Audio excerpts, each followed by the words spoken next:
May 1943, 20,000 feet above Western Europe. The air is cold and silent until the thunder starts. Bomber formations push toward France, guarded by blunt-nosed escorts. German pilots see them and laugh. Flying milk jugs, one jokes. But when a Messerschmitt Bf 109 dives in, the Republic P-47 Thunderbolt rolls, steadies, and unleashes 8 Browning M250 caliber machine guns. A storm of fire rips through the sky. The Messerschmitt vanishes in flame. Laughter turns to silence. This was the moment everything changed. The Jug wasn't built to look pretty. It was built to end the fight. This is its story. Before we continue this forgotten chapter of the air war, a quick request. If stories like the rise of the Jug, the fighter they once mocked and later feared, capture your imagination, take a moment to subscribe to WWII Stories. Every click helps us bring more hidden battles, lost voices, and overlooked moments of history back to life. And if you ring the bell, you won't miss the next story waiting just beyond the clouds. Now, let's return to the warfront. Early 1943. The sky over Western Europe belongs to the Luftwaffe. Every daylight raid by American bombers is a gamble. For the men flying the Boeing B-17 Flying Fortress and consolidated B-24 Liberator, each mission feels like walking into a storm without cover. The Germans know it. They wait above the clouds, fast, agile, confident. Their Messerschmitt Bf 109 and Focke-Wulf FW 190 fighters are sleek predators, built for speed and quick kills. The Americans, on the other hand, have no long-range escort fighters that can protect their bombers deep into enemy territory. The bombers fly tight, bristling with guns, trusting in formation firepower. But against experienced German aces, that faith is often misplaced. On a clear morning over the Ruhr, 60 bombers take off. Only 44 come back. A pilot writes in his diary that night, "The sky looks endless when you go in. It feels like a coffin when you come back." German pilots grow bolder with every mission. They attack head-on, in packs, punching holes in the bomber streams. Their confidence is earned. By 1943, the Luftwaffe still believes it can keep the Reich safe from the American tide. In Washington and London, Allied planners know this can't last. Bombers alone won't win the air war. They need a fighter, fast enough, strong enough, to fly with the bombers from England to Germany and back. And so, deep in American factories, a machine is already taking shape. A fighter unlike any before it, not beautiful, not elegant, but built like a hammer. Soon, the laughter of German pilots will meet something new in the clouds, and it won't be laughing back. It began in a crowded hangar at Republic Aviation in Farmingdale, Long Island. Engineers huddled around a massive radial engine, the beating heart of what would become the Republic P-47 Thunderbolt. It wasn't meant to be pretty. It was meant to survive. The key was the Pratt & Whitney R2800 Double Wasp, an air-cooled 18-cylinder monster capable of over 2,000 horsepower. It weighed nearly as much as some entire fighters. But if it worked, it would give American pilots a machine that could outclimb, outdive, and outfight anything the enemy threw at them.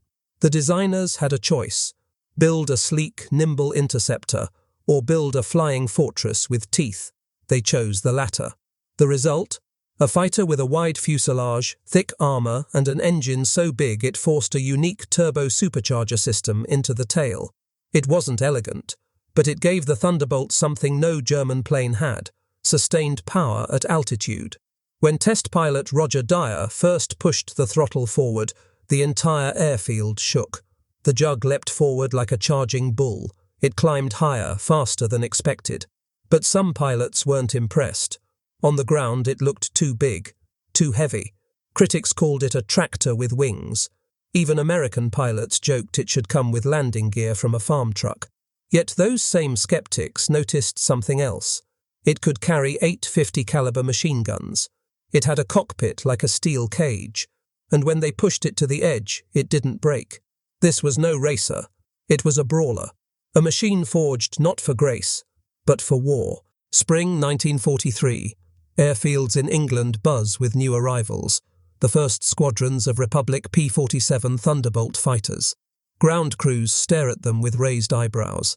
Pilots walk around the big, blunt-nosed machines, kicking tires, running hands along the metal skin. It looks massive, unlike any fighter they've ever flown. The Luftwaffe takes notice too. From aerial reconnaissance photos, German intelligence laughs off the new American plane. Too fat, their reports say. Too slow to climb. A German ace radios after first sighting one in the air. It looks like a flying bathtub. And in some ways, they aren't wrong. Early Thunderbolts are heavy, sluggish below 15,000 feet, and slow to respond in tight turns. German fighters like the Messerschmitt Bf 109 and Focke-Wulf FW 190 can dance circles around it. American pilots feel it too. On their first practice flights, they curse the Thunderbolt's weight. It takes forever to climb.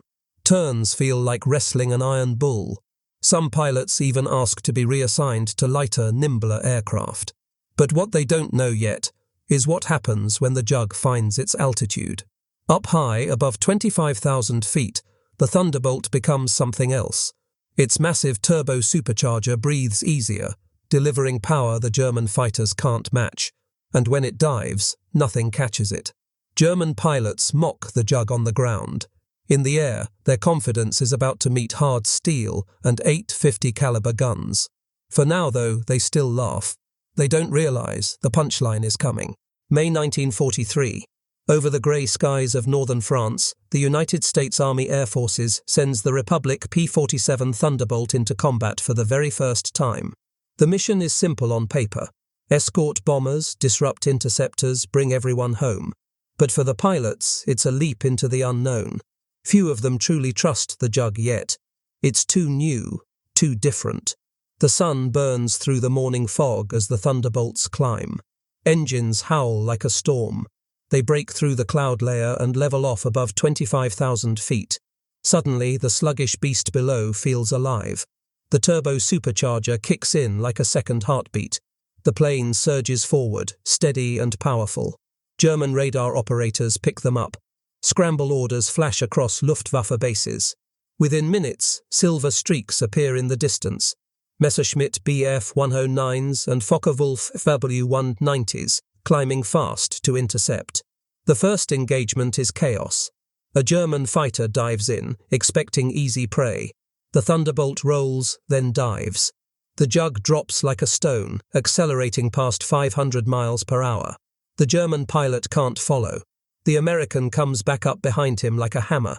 850 caliber guns open fire. The Messerschmitt bursts into flame. Radio chatter explodes. He's down! He's down! It isn't perfect. A few Thunderbolts struggle with climb rates, some break formation. But something important happens that day. The Germans stop laughing. Back at base, American pilots land with wide eyes and pounding hearts. They've seen what their machine can do when unleashed. The Jug isn't just a flying bathtub. It's a thunderstorm waiting to be called down. When the Jug attacks, it doesn't whisper. It roars.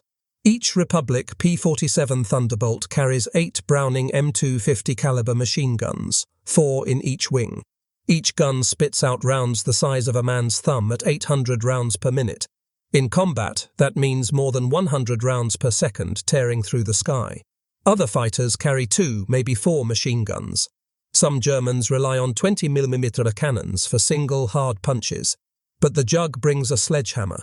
When those 8 guns open up in unison, the air itself seems to shudder. A Luftwaffe pilot would later write in his diary, "When the Thunderbolt fired, it was as if the air turned solid. There was nowhere to go. A single burst could rip the wings off a fighter. A few seconds more and even a bomber could be torn apart. Ground targets stood no chance. Locomotives split open, trucks exploded, infantry scattered as tracers carved bright burning lines through the air. The sound is unforgettable. Pilots describe it as a deep, rolling crack, like tearing metal mixed with thunder. From the cockpit, the wings glow with muzzle flashes. The recoil trembles through the entire aircraft, but the Jug doesn't flinch. Its weight and wide wings keep it steady, a gun platform built for destruction. German pilots quickly learn to respect those flashes. Attacks they once made head-on turn cautious. A single mistake near a Thunderbolt can mean a burst of 50 caliber lead and a fiery end.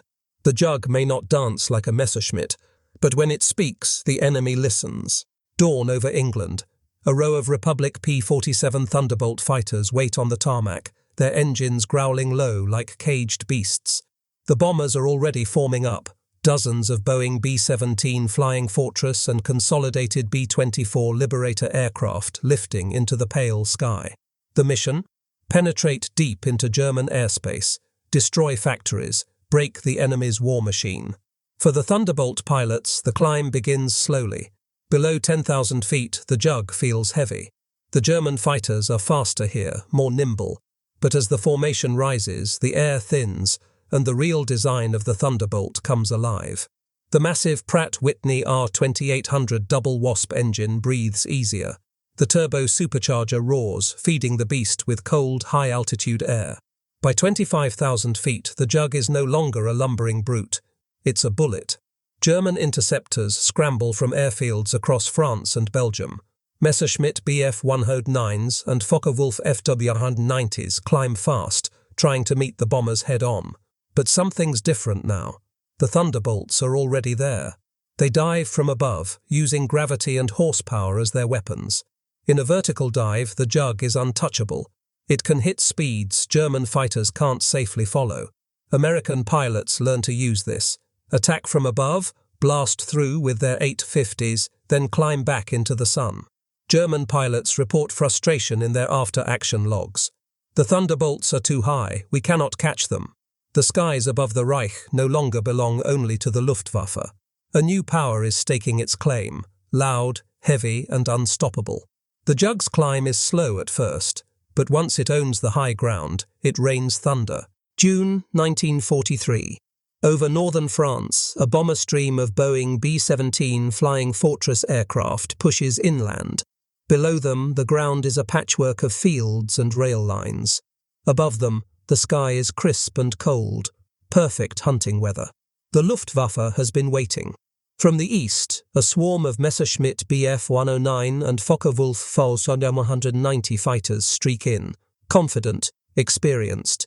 For months, they've torn into unescorted bomber formations. The pilots know exactly where to hit, but this time, something is different. Above the bomber stream, dark, blunt silhouettes hover like hawks. Republic P-47 Thunderbolt fighters. Big, heavy, new. The Germans see them and grin. They expect easy kills. They dive in. The first Messerschmitt lines up on a B-17, then a Thunderbolt drops from the sun. The American pilot squeezes the trigger. 850 calibers roar at once. The German plane disintegrates in a burst of fire and debris. A second German fighter breaks off, climbing for the Thunderbolt. He expects the fat American plane to struggle, but at altitude the jug climbs like a rocket. The German overshoots. Another burst, another kill. In less than 3 minutes, 3 German fighters are down. The radio chatter on the Luftwaffe frequency turns frantic. Sie sind schnell! Sie steigen mit uns! They're fast! They're climbing with us! For the first time, the hunters are the hunted. Back at their bases, German ground crews look up, waiting for their aces to return. Some don't. The Thunderbolt has delivered its first real message. The Luftwaffe had mocked the jug. Now they've felt its sting. A fighter pilot's worst fear isn't a bullet. It's a bullet you never see coming. By mid-1943, American pilots are starting to realize something remarkable about the Republic P-47 Thunderbolt. It doesn't die easily. The jug is built like a tank with wings. Its thick armor plating shields the cockpit and engine. The massive Pratt & Whitney R2800 double Wasp up front can take hits and keep roaring. Unlike the liquid-cooled German fighters, a single round to the radiator won't bring it down, because the Thunderbolt doesn't have one. Mission after mission, pilots limp home in planes that, by all logic, should have fallen from the sky. One afternoon, a P-47 returns from a bomber escort over France. The ground crew stares in silence. The plane's tail is shredded. Holes riddle both wings. An entire panel of the cowling is gone. But the engine is still running strong. The pilot climbs out, grinning, covered in oil and sweat. "She took everything they threw at her," he says. Another Thunderbolt lands with over 100 bullet holes, still flying straight. German pilots begin to notice too. bursts that would rip apart a Messerschmitt Bf 109 barely slow a Jug down. One Luftwaffe report notes bitterly, "Their machines keep flying even when they should not." This ruggedness changes how Thunderbolt pilots fight. They don't flinch as easily. They press the attack longer. They dive through flak belts, knowing their iron-skinned machine can take a beating. Every scar on the Jug's fuselage tells the same story. You can shoot me, but you'd better make it count, because odds are it's coming back. By late summer 1943, whispers begin to spread through Luftwaffe fighter groups. The big, ugly American plane is no joke anymore. It's a problem. At first, the Luftwaffe treated the Republic P-47 Thunderbolt as a curiosity, a lumbering escort they could swat aside. But mission after mission, the casualty lists grow longer. Aces with dozens of kills are failing to return. German intelligence officers sift through gun camera footage and after-action reports. Something is wrong. Their pilots are engaging Thunderbolts and losing, fast. The reports are clear. They climb higher than expected. Their dive speed is extreme, cannot follow. Heavy firepower, dangerous head-on. Survivability unusually high. Even the most experienced Luftwaffe pilots start changing their tone. A radio intercept from a German fighter group captures a terse exchange. "Don't tangle with the Jugs in a dive." "I know, I already lost 2 men this week." The Thunderbolt's strengths are rewriting the air war. German tactics shift. They start avoiding high-altitude slashing attacks when Thunderbolts are present. They focus on bombers instead, trying to slip past the escorts. But the Jug's range and speed are growing, and soon there's no slipping through. In mess halls and briefing rooms across occupied Europe, Luftwaffe pilots stare at the chalkboards with mounting unease. Those fat American planes they once mocked are now escorting bombers deep into German territory, and they're hard to kill. The laughter is gone. What replaces it is respect, and something colder, fear. Autumn 1943. The bombers are pushing deeper. Targets aren't just in France anymore, they're in the heart of the Reich. Boeing B-17 Flying Fortress and consolidated B-24 Liberator formations rumble toward places like Regensburg, Schweinfurt and Bremen. The Luftwaffe knows these skies by heart. So do the American bomber crews. And they know how deadly they can be. But now, the bombers aren't alone. High above the clouds, the Republic P-47 Thunderbolts form a steel halo around them. Early in the campaign, their short range meant Thunderbolts had to turn back before the most dangerous part of the mission. But with drop tanks and better fuel management, their reach grows farther every week. The difference is immediate. German fighters that once dove confidently into bomber formations now face intercepting Thunderbolts first. The Jug pilots come in fast from high altitude, tearing into interceptors before they can get close. A head-on pass with 850 calibers turns a fight into a slaughter. Luftwaffe pilots begin to adapt.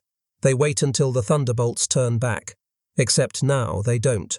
More and more missions end with American fighters still overhead, still hunting. A bomber gunner recalls looking out his side window over Germany and seeing a P-47 off his wing. "For the first time, I felt like we weren't walking alone into hell." This is what air superiority looks like. Not sleek dogfights, but relentless presence. The Jug doesn't just escort the bombers, it owns the sky around them. And every time a B-17 makes it home because of that Iron Guardian, the legend of the Thunderbolt grows a little louder. The air war over Germany has a new rhythm now, and it thunders. By early 1944, the Republic P-47 Thunderbolt isn't just a guardian of the skies. It's a storm front rolling over German supply lines. Once bomber escort missions end, Thunderbolt pilots don't just turn home, they look down. Below them stretch the arteries of the German war machine, rail lines, truck convoys, airfields, fuel depots. Perfect targets. The Jug, with its wide wings and rugged frame, proves perfect for ground attack. Pilots strap bombs beneath the wings, load rockets under the fuselage, and dive toward enemy positions like Iron Hawks. The first thing the Germans hear is the scream of the engine. Then comes the flash. 8 Browning M250 caliber machine guns tear across the landscape, shredding trucks and locomotives like paper. The P-47's weight makes it rock steady in a dive. Accurate, deadly, unstoppable. Train engines erupt in steam and fire. Ammunition trucks vanish in orange fireballs. Columns scatter, soldiers diving for ditches. Luftwaffe mechanics sprint across runways as jugs rake airfields, turning parked planes into burning wreckage. One German infantryman later described the experience simply. When the jugs came, you could feel the air shake. It felt like the world itself was cracking open. Thunderbolt pilots call it the fun part of the mission, but it's deadly work. Low altitude means flak, machine guns, and every rifle in range. But the jug's iron skin and raw engine power give them a fighting chance to punch in and get out. The Thunderbolt is no longer just an escort. It's a war hammer, and every strike on the ground pushes Germany's war machine a little closer to breaking. Some planes make pilots, but the Republic P-47 Thunderbolt turns pilots into legends. By 1944, a new breed of American fighter ace is rising from the European skies. They fly big, rugged machines. They dive like meteors. They hit like thunder. One of the first names whispered through ready rooms is Francis Gabreski, Gabi, Polish-born, fierce, restless. Flying Thunderbolts with the 56th Fighter Group, Gabreski racks up kill after kill against Messerschmitt Bf-109 and Focke-Wulf FW-190 interceptors. His aggressive diving attacks and perfect marksmanship make him a nightmare for Luftwaffe pilots. Then there's Hub Zemke, a tactician as sharp as a blade. He teaches his men to use the Thunderbolt's strengths, not fight like the Germans want them to. High-altitude dives, coordinated slashing attacks, hit hard, get out, live to fight again. Under his command, the 56th becomes the top-scoring Thunderbolt group of the war. The jug's firepower turns skillful pilots into aces faster than ever before. One good pass, one storm of 850 calibers, and an enemy fighter is erased from the sky. Its rugged frame gives pilots confidence to stay in the fight longer, push a little harder, take risks that would break other aircraft. German reports start to mention certain names repeatedly. Gabreski, Zemke, Schilling. Thunderbolt aces aren't just killing planes. They're changing the psychology of the air war. Luftwaffe pilots know who they're up against before the first shots are fired. These men aren't movie stars. They're warriors. And the jug is their sword. For every ace the Thunderbolt creates, the German sky grows a little darker. To understand the fear of the Republic P-47 Thunderbolt, you have to see it through German eyes. By 1944, Luftwaffe pilots no longer laugh when they spot those fat-nosed fighters above the bomber streams. They tighten their grips on the stick. Their breathing changes. They know what's coming. From the cockpit of a Messerschmitt Bf-109, a Thunderbolt looks like a beast. It doesn't turn gracefully. It doesn't need to. It dives like a falling anvil, and when it passes through your formation, the air lights up with fire. German pilots learn fast. Never follow a jug into a dive. You won't catch it. Never trade head-on bursts. You'll lose. And if it gets behind you, the fight is already over. One Luftwaffe ace later admitted in a post-war interview, "The jug was not elegant, but when it came down from above, it felt unstoppable, like death itself." Ground troops feel it too. Convoys that once moved freely during the day now scatter at the first rumble overhead. Trains run at night, or not at all. A low-flying P-47 with machine guns and bombs means certain destruction. German intelligence files from 1944 list the Thunderbolt as high-threat fighter-bomber, not just for its performance, but for the way it changes behavior. Luftwaffe units adjust their flight paths, their timing, their tactics. Entire operations slow down because of the jug's presence. The plane that was once called a flying bathtub has become something else in German minds, a predator. No one is laughing now. They're watching the skies and hoping the thunder passes them by. A good fighter can win battles. A great fighter evolves to win wars. The early Republic P-47 Thunderbolt was strong, but by 1944 it's becoming a refined, lethal machine. Engineers at Republic Aviation don't stop at good enough. They keep improving it, piece by piece, mission by mission. The first big leap comes with the P-47C and D models. Extra fuel tanks and the addition of external drop tanks stretch its range, letting Thunderbolts fly deeper into enemy territory than ever before. German fighters can no longer wait for the escorts to turn back, because they don't. Next, the famous bubble canopy appears. Suddenly, pilots have a clear 360-degree view of the sky. No more blind spots behind the thick spine of the early models. In a dogfight, vision means life, and the Jug just got sharper eyes. Engine upgrades push the Pratt & Whitney R2800 Double Wasp even harder. With better turbo superchargers and fine-tuned controls, the Thunderbolt climbs faster, dives harder, and stays deadlier at altitude. Then come the hard points: rockets, bomb racks. The Jug shifts from escort to true fighter-bomber, capable of smashing targets far behind the front lines. One pilot called it a bomber with the soul of a fighter. Every change isn't just a technical upgrade. It's a message to the Luftwaffe: we're not done. While German aircraft development slows under the weight of Allied bombing and dwindling resources, the Jug grows stronger, meaner, more capable. The fighter they once mocked has evolved into something the Reich can't ignore and can barely match. This is no longer just a Thunderbolt. It's an airborne sledgehammer. By early 1944, a new shape begins appearing in the skies over Europe. Sleek, fast, elegant. It's the North American P-51 Mustang, a fighter that can fly all the way to Berlin and back without refueling. To many, it looks like the future. And for the United States Army Air Forces, it's a game-changer. But to the men flying the Republic P-47 Thunderbolt, this isn't the end of their story. It's a new chapter. At first, some outside observers whisper that the Mustang will replace the Jug.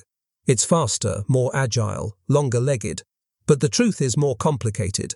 While the Mustang clears the high skies, the Thunderbolt becomes the hammer below the clouds.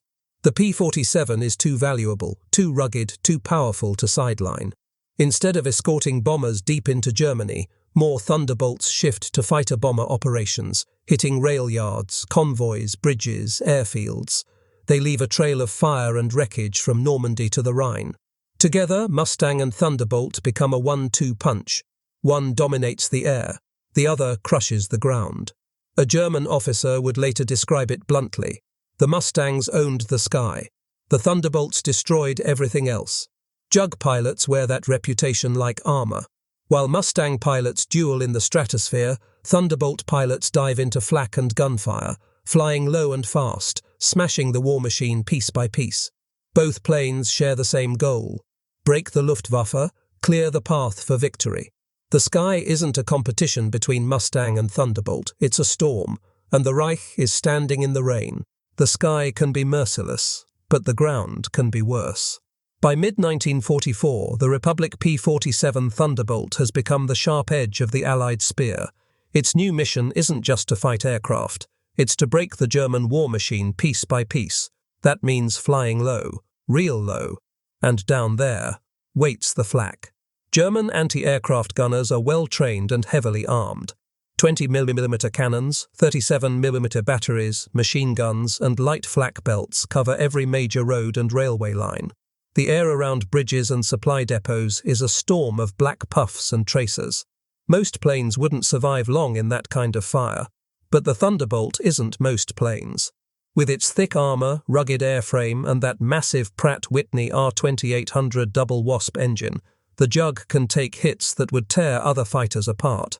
Pilots learn to punch through flak belts like a battering ram, dropping bombs or unleashing 850 caliber guns on trains, convoys, and gun positions.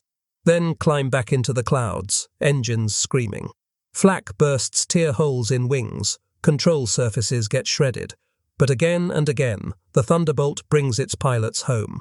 One pilot wrote in his mission log, "The flak was so thick you could have stepped out and walked on it, but the Jug just kept flying." Luftwaffe units once feared Thunderbolts above the clouds. Now German ground troops fear the scream of a Jug diving at treetop level, engines howling like a beast.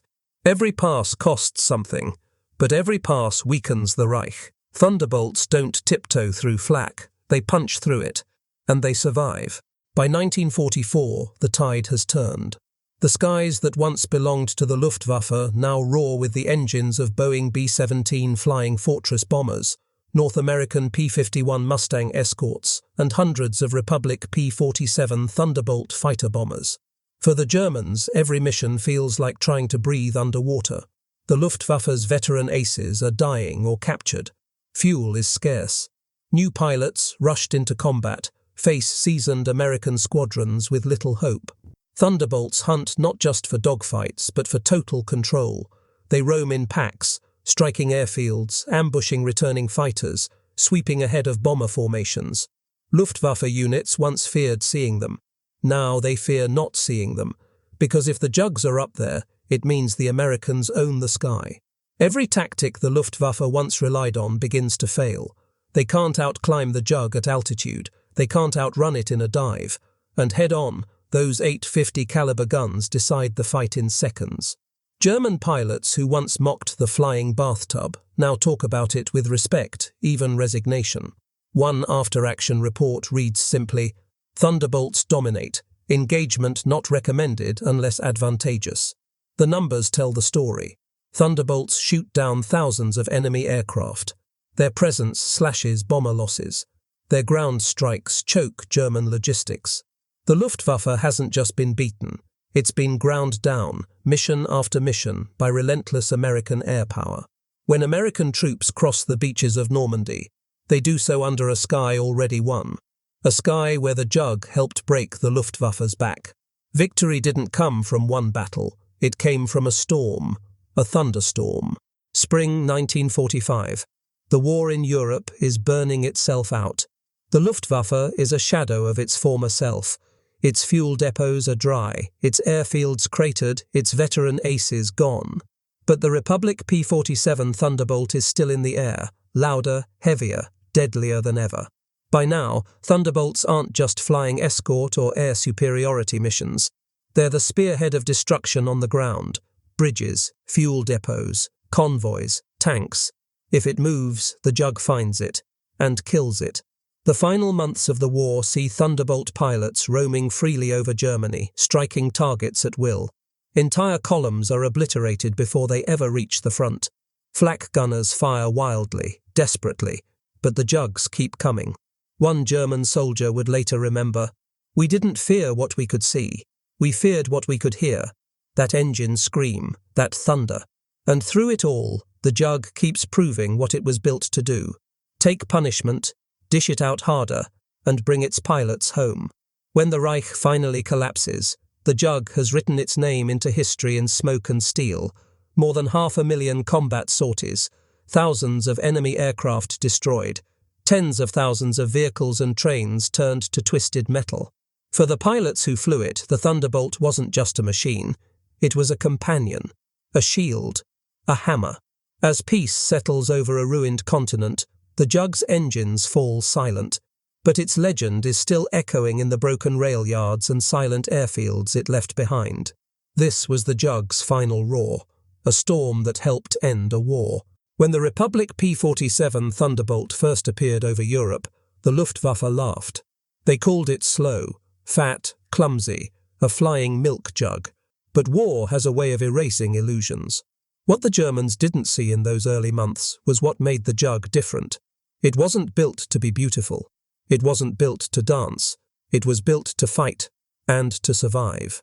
8 Browning M2 50 caliber machine guns, an engine that refused to die, armor that turned pilots into survivors instead of statistics, high-altitude power that caught even the best German aces off guard. When the bombers needed a shield, the jug climbed.